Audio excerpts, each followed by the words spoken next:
Ecco qua ragazzi, quindi stiamo in diretta live, mammina sta facendo la lasagna, quindi oggi sto scasso. Ecco qua la diretta live di Purpettel, detto in napoletano ragazzi. Quindi mammina sta all'opera ragazzi, ecco qua 2000 polpettine al secondo.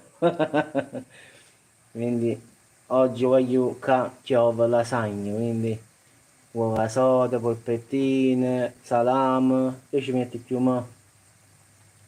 fior di latte, quindi ragazzi è una piccola bomba che cammina per la casa, primo, secondo, terzo, dolce e contorno, è tutto compreso. Un dolce sempre un frigorifero. Ah, un dolce già stai programmato, già stai coperto. Dici tu.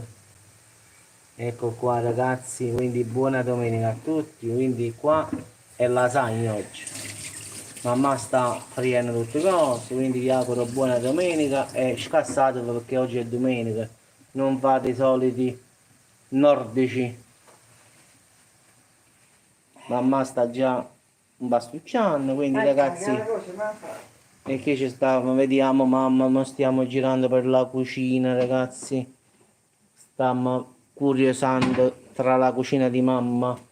Ah, vedo che te ne qua, non ti niente mamma. No. Quindi ragazzi, vedete mamma che fregio che mi fa, io non posso mangiare.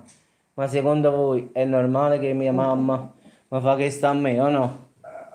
Cioè, chi è proprio uno schiattiglio, ma però. Cioè, tu ti rendi conto, lasagna, crostati, io non posso mangiare. Guarda qua, wow, mamma mia bella, pulisce tutto.